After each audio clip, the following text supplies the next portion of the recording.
People of the internet, I'm that Efkin guy, and today I simply want some human contact. As Total Cult Zone presents, Touch Me. Brian invited us to his house for the weekend. Didn't he, really hurt you?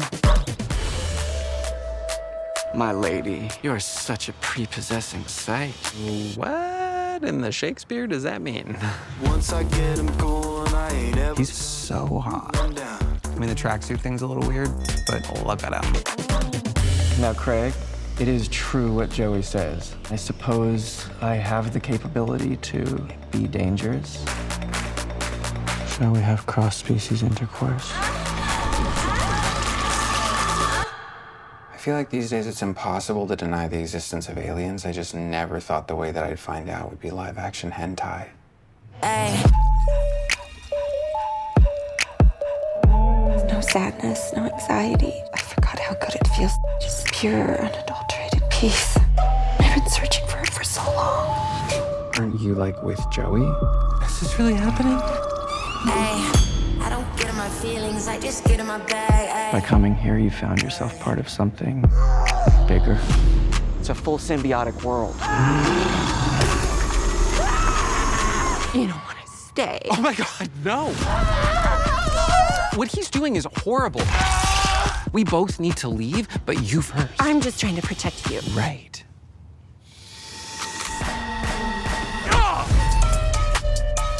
Brian's mine. You hate seeing me happy. No war, no pollution. I am saving the planet. I must devour Craig.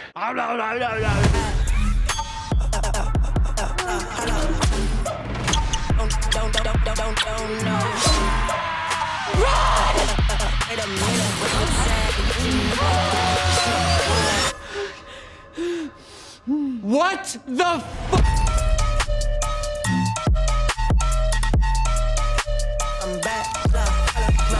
Your anuses are open.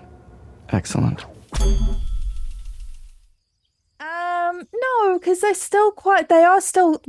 are good. I'm not going to sit here and be like, they're rubbish. They are good, but they are literally the same as combi boilers were, in the sense of, for some people, they are absolutely amazing. And then for other people, it's like, why did I bother doing this? And a lot of it, I think I had that conversation with you. A lot of it depends on the size of your property, your pipe work. It's a whole bunch of stuff that come into it. But if you can move to it, and, this feels like such an advertisement. You're welcome to my boss. But if you can afford one, get one, because they're 100% worth investing in. Particularly with stuff like this, because we anticipate electricity at least being something we can generate ourselves, being much more affordable in the long run. Yeah, take a lot to heat this mansion I'm living in. So that's my advertisement done, apparently. I better get fucking 10% of any sales that come after this. So that's boiler chat out of the way. Let's move on to movies. Today's film wasn't what I was expecting, and possibly going to hit some heavy points, so I guess trigger warnings for everything. Before that, I'd like to say hello, Nona. Hi. And also, Xin chào Ban Quay Ku to our new Vietnamese listeners. Had so many listeners from there lately, or so many downloads. I'm considering doing a tour out there. I was going to say something else, but Google Translator, what I just said was either hello, how are you, or please give me 6 taps to get rid of the dog. I'll give you 5. So, happy banter. What's been tickling your pickle like a werewolf dildo monster recently? I don't even know how to respond to that. I don't even know how to respond to that. This is the first time I've ever felt speechless, and I've watched this movie. It was quite something, wasn't it? It's a weird thing, right? Because I did enjoy it. I did think it was a good movie. I don't remember a lot of it, which is what is weird about it. I obviously remember what happened. Hmm. I don't. It felt like there were bits of it where I didn't really understand what was going on. Is Okay. that weird to say? Yeah, I'll do the synopsis and the bit of the Yeah, press I yeah, got. Hopefully, remind you. yeah. Touch Me is a psychosexual horror comedy written and directed by Addison Heimann. Two best friends become addicted to the heroin-like touch of an alien narcissist who is trying to take over the world. End of plot. The film stars Olivia Taylor-Dudley from She Dies Tomorrow and The Magicians, which I've never heard of. Lou Taylor Pucci from Daredevil Born Again. Heard of that. American Horror Story. Heard of that as well. And Jordan Jarvis, or Gavaris. Wish You Were Here, and Hacks. World premiere was at Sundance Film Festival and Abertoir Horror Festival. Hosted the UK premiere in November, and it has played at numerous genre festivals around the world, or genre festivals if you want to speak English, including South by Southwest, Night Visions, Fantasia, and Soho Horror Festival. Well, English is bad for me today. Soho Horror Festival. Soho Horror Festival. Blame the mic. Yeah, I'll Just blame the blame the mic. mic. Yeah, the sound's off because my mic's buggered. I need to buy a new one. I did kick off the shows. Well, didn't kick off the show saying there was a trigger warning. We kicked off the show with boiler talk, but I did say about trigger warnings, and it wasn't what I was expecting. And the trailer, if you want to go online and have a look at it right now, and then come back to the show, you'll see what I mean in terms of. I thought it's going to be one of those high concept horrors made fairly cheaply, has some gore, has some jokes. You have a good time with it all, and you wait for the inevitable sequel, which shouldn't ever be made. Also expecting Samara Weaving to star in it because she seems to be in every one of these ones. But That is true. yeah, then you get like the first 10 minutes of the film, which is a monologue delivered straight to camera by a protagonist, Joey, to a psychiatrist, giving you the entire backstory in a really kind of flat delivery about aliens exist. She met one and she dated him for a bit. And you kind of get the story maybe an allegory for something else going on in her life about addiction. You read the blurb of it, or you know there's an alien in it, so it's not like it's not like a Save the Green Planet kind of situation. I like to say Save the Green Planet because that's a really old film, which people don't mind me spoiling, and not the remake of it. Was that one that we discussed recently? I feel like it is one we discussed recently. Yeah, Save the Green Planet is the remake of the one with Alicia Silverstone saying that thing you liked. Oh, yeah. Listen, I've slept since then. I watched this movie last night and I've slept since then, and I'm like, it. So I agree with you on the whole addiction thing. It started off really well. Mm. And except for the monologue, I did feel like that went on for a little bit too long. I'm not gonna lie. I know they were setting the scene, but it was just because it was so monotone in its delivery, it was kind of it was a bit boring because it went on for so long. I understand why it might have been sort of necessary, and I understand that like they were trying to set the scene of how normal this was. Of course, it's not normal. We recognize it's not normal. She's talking about a tentacle alien. But I don't know. It started off fine. Like I enjoyed it. It was funny. I really enjoyed the friendship. And then somewhere along the way, I lost what was going on. I understood. How do I word this without adding spoilers? I understood the plight of the alien. I understood what his what he was trying to achieve. I didn't understand the direction it suddenly went in and how it ended up in the end. I'm trying to be as vague as possible. It's really hard. But there was a point where a third person appeared in the little duo that this alien had in his little harem. This third person. That person I couldn't explain. Yeah, and figure out that one either. That's when it suddenly went off piste. Yeah, I think there's I'd say it's an allegory for addiction in a way because it's like the heroin-like touch of the alien and the fact she keeps asking him to just touch her and give her a fix. You see, for me, not necessarily. It reminds me of MDMA. Never taken it. I just want to make that disclaimer very out there. But I've been around people that have. And MDMA has made every single person I know that has taken it incredibly touchy, incredibly clingy. I had a friend growing up who she'd taken it and then spent the whole night clinging onto a Twix that she couldn't let go of. And every time that she put it down and lost it, I was having to find it for her or she'd freak out. And then as soon as I did find it, she'd sit there stroking my hair.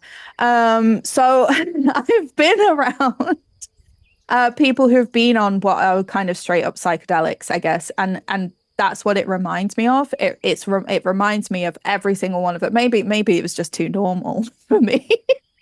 I grew up with these people around me as I'm just sat there like, fuck's sake, man. Like, they're back stroking each other's legs again. Like, I think that's what it kind of reminded me of. It reminded me of how people can... MDMA makes people incredibly lovey and touchy, feely. So that's kind of what it reminded me of. Yeah, it's more the drug addiction kind of side of things where that's as one side of it, and then there's the actual having sex with him, which is, I'm guessing, 100 times more than that. But yeah, it starts out with the monologue, and there's stuff in there which kind of, it's not really a spoiler if you say it, because it's saying there's like aliens exist, okay? And then she goes on about how he didn't stop when she said no. And you go, right, are they actually going to go down that route? And they don't come back to it for a bit. And then the whole bit with Joey and Craig, the wacky housemates, who may as well have been a sitcom. Wouldn't have minded watching them in a sitcom. Got at least a season out of it. Yeah, they were both very funny, and I kind of wish I'd seen more of them in this. But then, and their friendship. Yeah, you have Craig who's paying for everything because his dad's giving him money, even though he's like 30, 35. And you don't know why until later in the film why he's getting that money. And it relates back to sexual assault. Yeah. And like being molested by his uncle, and it's all hush money. I know that's spoilers, but yeah, it is kind of obvious when you watch that first bit. You think, mate, are they going to go down that route? 'Cause that's a bit dark to be saying that, and then having the comedy, and it comes down to, I don't know, if coping mechanisms where people laugh through it to help them cope with the life they've had. Deep-seated trauma is often met with Chandler from Friends was a prime example of what, in its kind of like simplest form, someone goes through something in self-deprecation, and laughing about it is often the easiest. It's not the healthiest, but it's like the easiest way of coping with something, as opposed to actually going to therapy. Yeah, and I think that's what it is. It's like avoiding talking about it, and then you meet Ryan, the ex-boyfriend alien, and he gets them talking about the stuff, and it all kind of spills out towards the end. But then he's enabling them and giving them the special feeling. Which, but this drugs, reminds etc. me still though of things like MDMA, because they use that to microdose. So it's been used in studies along with shrooms, actually, microdosing to help with PTSD. Yeah, I mean, they use drugs for like lots of things. Like LSD helps with alcoholism, can stop people drinking. Yeah, they found that what is it that they use now for weight loss? Ozempic. Yes, they've been using that in addiction trials too, particularly alcoholism. It stops people wanting to drink. I read way too many studies, okay? Like I myself grew up around people with addictions. So I read things now because I'm like, that's interesting. I wonder how that's worked. But yeah, like I don't know. It did feel like it was exposure therapy mixed in with like a Men in Black, almost like brain erasure, but not erasure. It was just soothing. Like the flashing light was there to kind of soothe the pain away rather than to forget it. And that's what his tentacle effectively did. Yeah, but going from that concept and the comedy part of it mixed in with that, I think the reviews of it have been mixed where it's not working for people in terms of it's a rough mix to I think that Sun and balance with. Light, Sun and Dark can exist in the same space. Mm, The difficulty is that the run up to some of these subjects was not necessarily dealt with in a way that was kind to the actual narrative it had. yeah. The bits of it that were funny, they needed to amp up a lot more to make the darker parts have their poignancy much more, because they did just feel like they were thrown in with everything else. And that was half of the problem. You'd get these, like, there were jokes in there. There were bits that were incredibly fucking funny.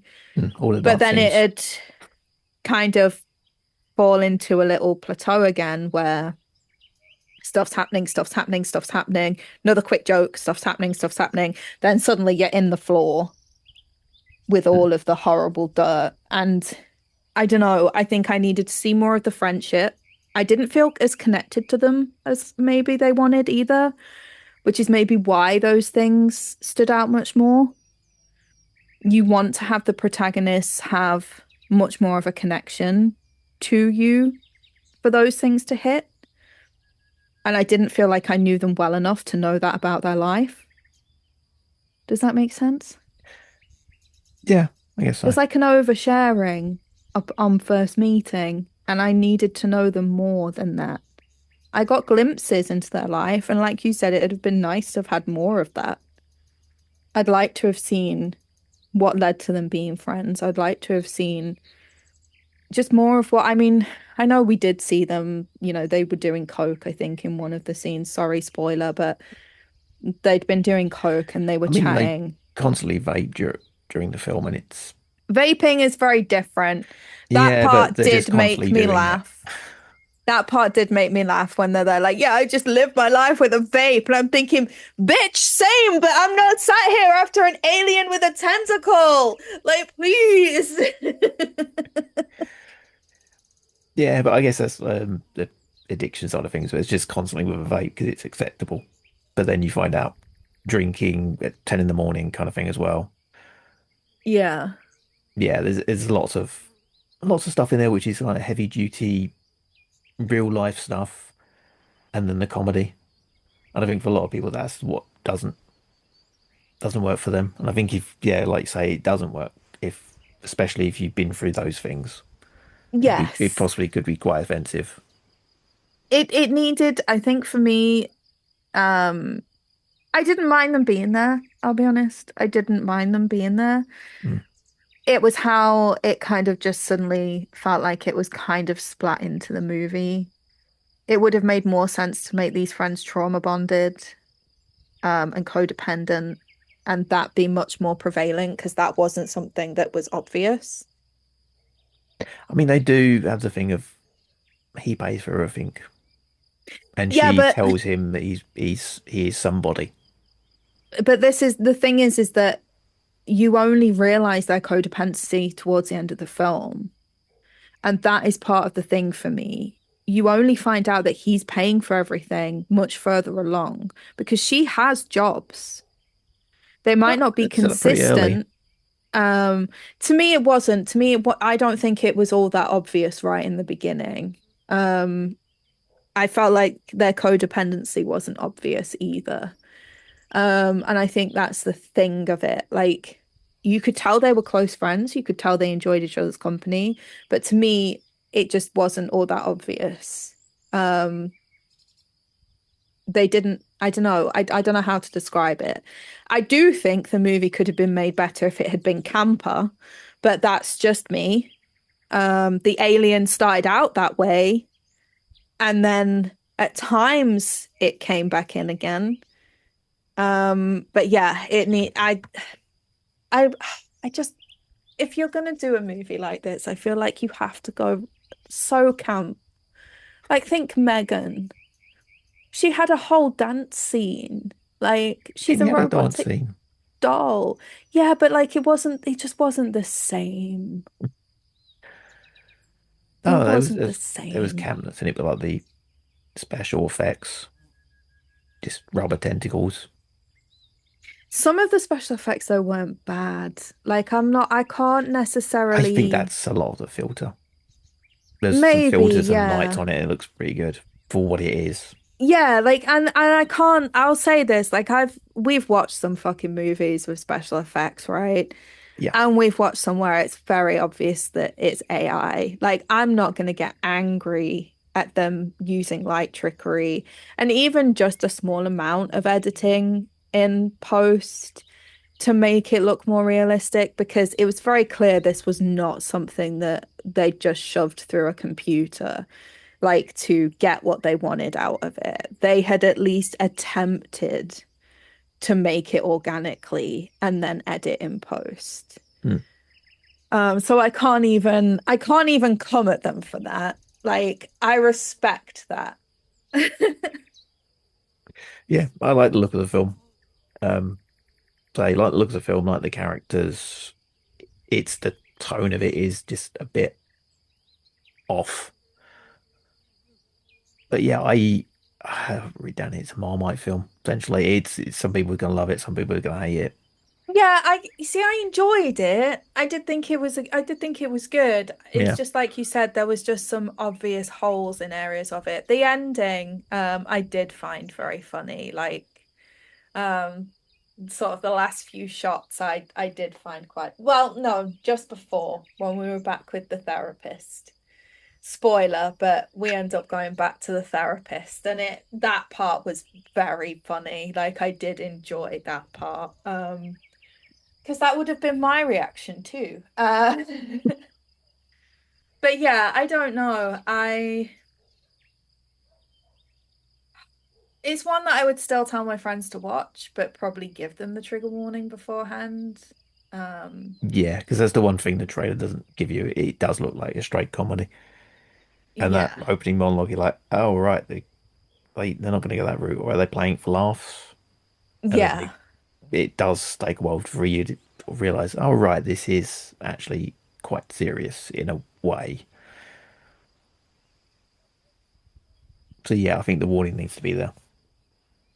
Yeah, agreed. I know that there's people out there who are like, you shouldn't have like trigger warnings and stuff like that, but this is definitely one of those movies that if you've seen the trailer, you're not gonna know. Yeah, So it has to be in there somewhere. Yeah, I don't know. I don't know what else to say about it. There were parts that were very funny. I enjoyed the tracksuits. Um, the tracksuit probably was one of my favorite parts, actually. I kind of wish I could just get a custom tracksuit whenever I wanted. Um, just dancing in the mornings. I mean, that I do that anyway, I won't lie. Like, my partner's moving in with me in the next few months. I say in the next few months because we're waiting on his visa being approved. Um, but the one thing I'm dreading in having him in the house is him seeing all the weird little quirks I have. And one of them is that I will just put on music and dance around when I'm feeling a bit shit. So, You can learn German. Do on Duolingo. no, I'm never gonna do it. He already makes fun of me for how I say Scheiße. Scheiße. Yeah, he makes fun of me for that. He makes fun of me for Humber. That's help, by the way. I say that when we're playing computer games together and I need healing. Yeah, he makes fun of me enough for my German, so I'm not adding to it. just gonna have to get a lock for the door. I'm gonna be like, I don't think you've seen The Big Bang Theory. There's an episode with Sheldon Cooper where he goes to a room every day to with a small kickball to count, like to beat his record essentially to like how many kick-ups he can do with it. And the others find out and they're like, why is he going to that room? Like that's gonna be me, but like just going into the room and blasting like, I don't know, Stray Kids super loud, having a little dance off with myself, and then like coming out an hour later, like, yeah, I'm fine now. Get yourself a shed. Oh, do you know that would be the dream? I used to have a shed. And I am gonna have to get myself a shed. I'd be nice enough with you. Do podcasting, even though I've got my own room. Palatial mansion. I've got my own house. I just at some point I've got to share it with someone. So I'm gonna have to find somewhere to do all of my weird shit. You've got to have a room where you can go to, and it's like, no, you can't come in. It's my time. You see, the thing is I don't mind having shared spaces. It is just one of those where if I'm wanting to go and like be weird for a minute, like it's hard because there is nowhere to go. And sometimes I do need to be weird for a minute. Sometimes I need to sing Defying Gravity at the top of my lungs. Okay, before we get onto weird shed talk. Touch Me will be available on digital and Blu-ray from Monday, May the 4th. Yep, straight to DVD. Which, disappointing, but yeah, not everything go to cinema. Not everything needs to. But I'll probably be picking up a copy, and I'm not going to say it's a high recommend, but I suggest people watch it. So where can we find you online? Dancing. Blue Sky. Stray Kids. I'm not going to be dancing with it there, but You'd yeah, make money Blue if you did. Sky. No, I probably wouldn't. I know the moves that this body's busting. Most of the time it's my knee that I'm busting. Yeah, Blue Sky. Nona Goff, 2 Fs. I'm right there. Probably talking about my kittens at this point because I have new kittens. We need to put them on camera. Yeah, I debated camera it, up, but just them they don't sit still, so and Gojo, if he saw you, would just start attacking the monitor, so he loves anything that moves. If I play computer games, I can't have him in the room with me because he'll literally park his butt on my keyboard right in front of my monitor to watch. He's obsessed with them. As always, you can find my stuff at totalcultzone.com. You can find my social medias, some art, thoughts, opinions, and reviews on things that I've done, read, or watched in the past few months that I haven't talked about on the podcast. Also, that all-important email address. You can tell me I'm wrong and request I take the review of your film down. Fuckers. That's totalcultzone.com.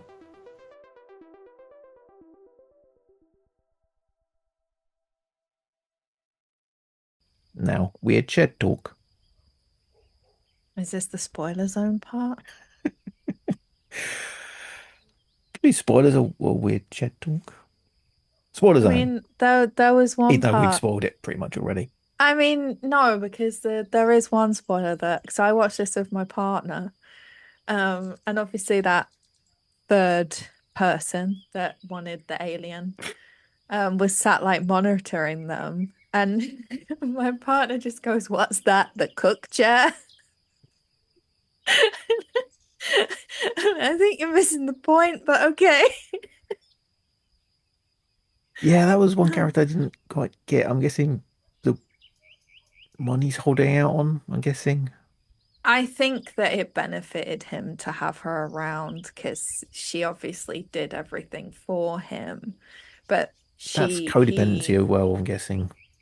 Yeah, it struck me as more a motherly type relationship to begin with, until obviously she came out and said what she said.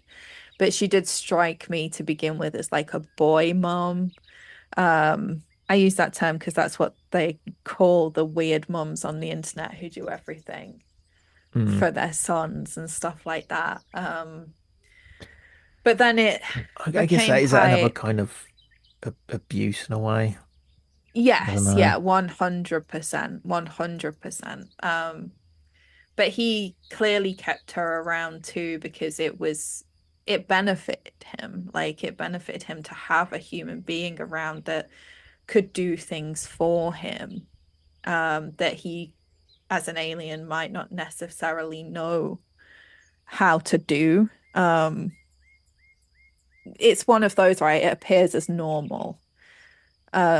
If you have another human being to guide you on what you should and shouldn't do, or, you know, if you go out to dinner, how does that look and that kind of stuff. So, but Is it even like just housekeeping, the vampire, what do you call them? The Renfield. familiar. Yeah, like the Renfield to Dracula. The Yeah. one who goes out and does stuff. Yeah, yeah, literally. That's literally what she was. And then obviously the whole why don't you pick me part is very much like the why have you not turned me to a vampire? Mm. So I didn't find it necessarily a weird relationship. It made sense actually that he wasn't on his own. Um, but Yeah, it there's missing parts as well in terms of the relationship with, was it Laura and Joey? It's like she didn't like her, didn't trust her when they were there previously. yes. Yeah. There's obviously a Yeah. history there. Yeah, and I wish that we'd kind of known about that. I don't know. It's such a confusing one because I didn't hate it, but I wasn't what I expected. And so I just feel a bit weird about the whole movie. Also, my partner has seen The Magicians, by the way. I All don't right. know. I have no idea. I hadn't heard of it either, but he was like, "Yeah, that was in a series I watched called The Magicians," and I was like, "Oh, okay." That's weird. They're saying like, oh, it's they're called Gen Z at one point. I'm like, sure, they're not that young. Yeah, I mean, I've also seen it mentioned as millennials, Hmm. um, which is probably more on point. But I don't Yeah, but know. then there's the whole Gen X thing of being like you weren't supposed to talk about shit. I don't know if that's a millennial thing as well. Um, I get confused with this thing because I'm like Gen X, but then I seem to have a different opinion of what that is to other people who are Gen X who apparently are massively into Trump. yeah, there is certainly a dodgy amount of Gen X who are really into their fucking AI on Facebook as well. Like they fall for shit on there all the Yeah, it's time. almost like saying somebody is certain things based on when they were born is bollocks. And it's not to do with who they know in life and experiences they've had. Yeah, I think it's a difficult one because I think there is a generalization across each age. Like, for instance, my son, obviously, my eldest son is 19. There is 100% a difficulty in the people his age because of the things that they encountered. Um, like, for instance, with like lockdown and the pandemic, a lot of them were just into puberty, key part of when your brain is developing. They might not have known the extent of what was going on, but they were still very aware. Some of them will have had phones, social media. It's bombarded into their phones about people dying, all of that kind of stuff. And it's made that generation, at least, feel a little hopeless, because they see it as what's the point? They watch people lose jobs, lose their lives. What's the point? Hmm. And I think that is it. There are things like I'm nearly 40. I'm one of what's classed as an elder millennial. But I am somewhat desensitized to the world because I grew up when the internet was an absolute fucking showdown. It was the Wild West out there. People were posting videos of people being beheaded and God knows what on like rotten.com. Like that shit existed. So I do think that like there is some generalization you can make, but I don't think that necessarily opposes a personality as such. my resilience might be better than some people's because of the things that I grew up around. I grew up in a shift of technology.